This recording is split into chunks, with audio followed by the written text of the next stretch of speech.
Well, on the eve of a vote expected to acquit the US president of his impeachment, Donald Trump has come face to face with Democrats who've been seeking to oust him from office.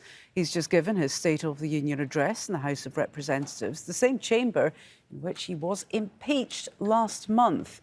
Well, ahead of the speech, there was an awkward moment with House Speaker Nancy Pelosi. Pelosi brought the charges of abuse of power and obstruction of Congress against Trump, and he appeared to turn away from her as she extended her hands. Well, later, Nancy Pelosi was seen tearing up a copy of Trump's speech as soon as the hour-and-a-half-long address had wrapped up. He made no mention at all of his impeachment during that address.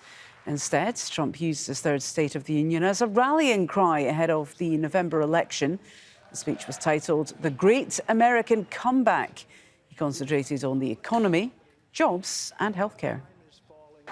If we hadn't reversed the failed economic policies of the previous administration, the world would not now be witnessing this great economic success.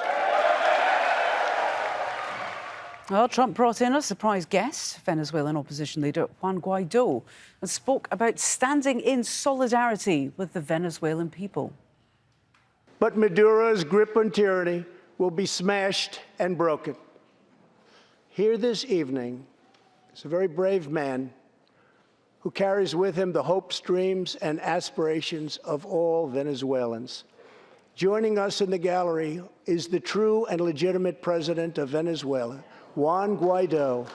Mr. President, please take this message back to your family.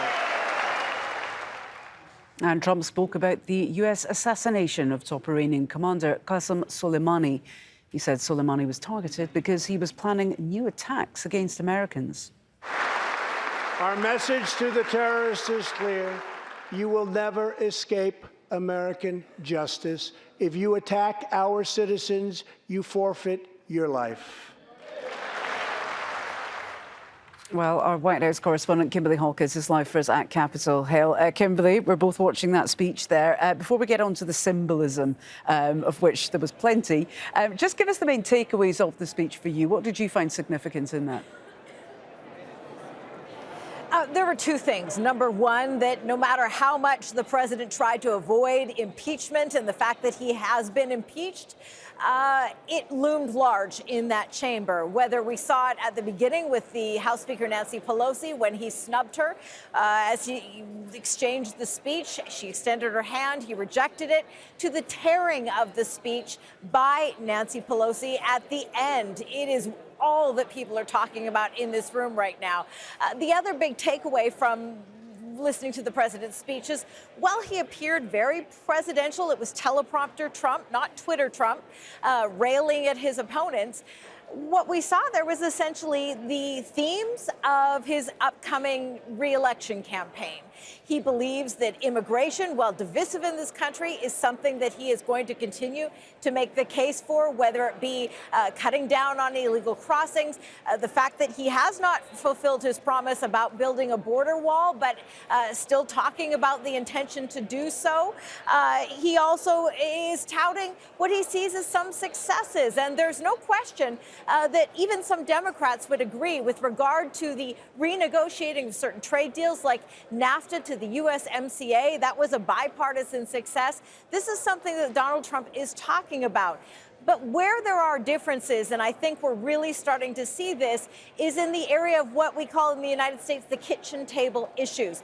Donald Trump very much trying to make this a cornerstone of his campaign, touting that he believes the low unemployment is a significant success. What we're likely to see from his Democratic critics is the argument that, yes, there are jobs, but the wages are stagnant. And that is something that we heard in that Democratic response, a bit of a touch on. So overall, the themes of these speeches, really the big headline here, that impeachment loomed large, but also that Donald Trump is very much out of the gate in terms of his re-election efforts. He certainly is. And the economy was a big talking point. Immigration, these were all key notes that are safe to say we're going to be hearing quite a lot of in this upcoming election campaign. We even heard chants of USA in 4 more years. I mean, is this The campaign's already underway, is it not?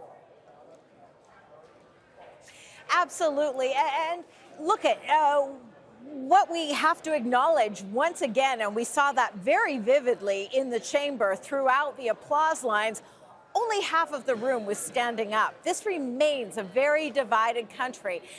Donald Trump is a polarizing president. There is no in-between. Most people like his policies or don't like his policies. In fact, some that like his policies don't particularly like him, but like the results of those policies. This is something that Donald Trump's going to have to work very hard on. Another thing he's going to have to work very hard on is reaching out to many people that feel that his policies aren't for them, voters of color.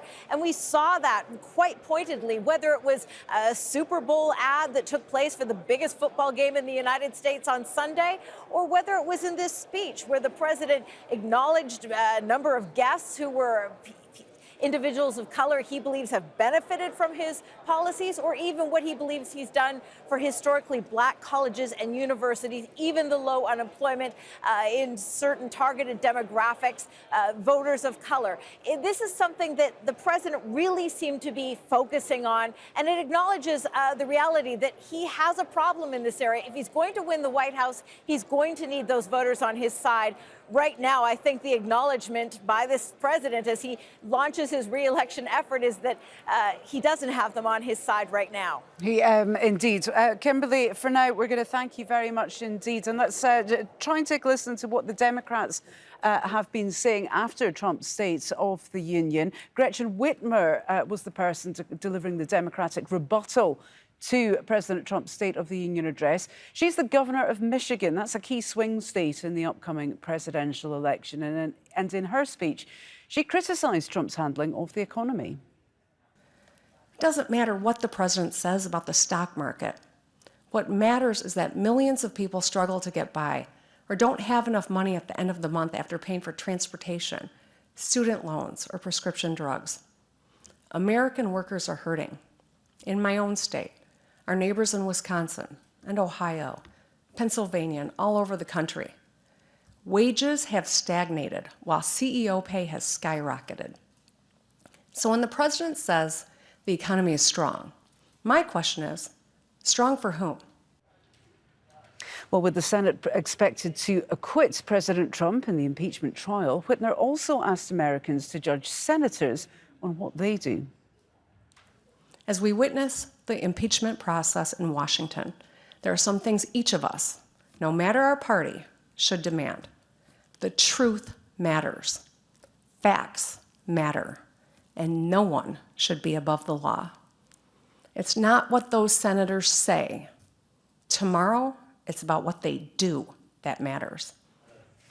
Well, let's get more on this now from Derrick Plummer. He's a Democratic strategist and joins us now live from Washington, D.C. Good to have you with us here on Aljazeera. I was going to ask you about the Democratic reaction to President Trump's speech, but I think Speaker Pelosi got there ahead of you by tearing up the speech at the end. I mean, that's speaking volumes there. It is. I mean, I think with this particular State of the Union, we saw a very, very different atmosphere, whether it was President Trump not extending his hand to the speaker or the speaker, I think motioning throughout this speech her disapproval, as well as tearing up the speech at the end. It was a speech that was full of theatrics. I think a lot of it hollow. But the areas where there was, bipartisan support really was around those stories of those Americans who have made sacrifices and or are benefiting from the actions of Democrats as well as Republicans. Well, it's interesting you talk about the reaction to that. The White House has already tweeted out a reaction to Speaker Pelosi there and pointed out that with that speech that she tore up includes those actions of ordinary Americans, the guests that President Trump, that he'd invited there. That's the child who was born at 21 weeks and survived, the veterans, the military veterans and all this. Is there not a worry that by it appearing so disrespectful, Americans might turn against the Democrats for reacting in that way? I don't think so. One, if you notice, the moments when you saw bipartisan applause from both Democrats and Republicans were around those American moments, if you will, whether it was the African-American woman and her child, they're going to receive that scholarship.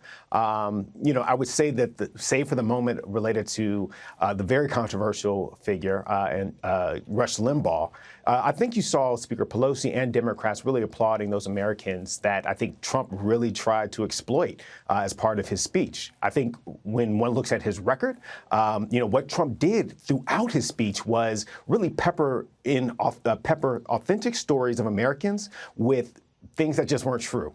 The president has tried to take credit for things that he just did not do. He has, quite frankly, lied and been dishonest about the impact of his policies, whether we're talking about the growth that we have not seen compared to President Obama, whether we're talking about the number of jobs that were created compared to Obama and President Trump, or whether we're even talking about the African-American employment rate, which we saw decrease dramatically under President Obama and has slowed down under President Trump. And so President Trump has made a number of promises. I will say that he tried to, speak to what he said were his promises, but I think many Americans saw through that. It was a dark speech at times. It was a speech that I don't think spoke to the reality of his policies and the impact that he has had. Moreover, I think those that have benefited under this president have been those who have generally benefited in general. So, those Americans that are actually able to afford to invest in the stock market, et cetera. Well, we'll have to wait and see what the American reaction to that will be. But of course, there were a lot of feel-good moments in that speech, notably when he was reaching out to the guests, the ordinary Americans who were invited there. And President Trump's a good salesman. He tells a very good story. He talks about how he's supporting the economy, he's supporting blue-collar workers. He's determined to end the spectre of socialism in healthcare. And these are things that it seems almost like he's trying to take the Democrats' clothes on a lot of these policies. And one thing we know about President Trump is he's a good salesman and he sells it very, very well. Are you not worried that the Republicans are going after your issues and someone like Trump is actually appealing to the kind of blue-collar core Democratic voters? If you don't have the right, inverted commas, nominee, you may well be seeing many more State of the Unions from President Trump. Well, one, I do think this is going to be the last State of the Union address that we see from President Trump. Two, I would also say that, when you look at his polling numbers, he has not expanded his base. If anything, he solidified his base, and his policies have not tried to expand to independents and to Democrats. So when you've looked at presidents in the past, what they've done is they've actually implemented policies and have tried to speak to all Americans. What you saw tonight was President Trump really speaking to his base. The fact that you saw, GOP members of Congress chanting 4 more years in USA, those aren't things that you generally see at a State of the Union. And again, red meat to his base, the Rush Limbaugh, faux. Not knowing that he was going to get a presidential medal when the White House released a press release. So what I would say is that Americans are generally seeing through President Trump. They have. He's never been in the positive in terms of polling. And I think what we're going to see in 2020 is a very, very spirited race on both sides. But I do think that Americans are exhausted by what they've seen from this president. They're exhausted by, it's not just how he does the work that he does, whether it's tweeting, but I think they're also exhausted by the divisiveness that we've seen from this president. Well, this has not been a president who's tried to bring Americans together, and that's unfortunate. OK, well, some good news for people who are exhausted. We are about to head to a break. So, Derrick Plummer, I will have to thank you very much indeed for sharing your thoughts and your analysis here on Al Jazeera.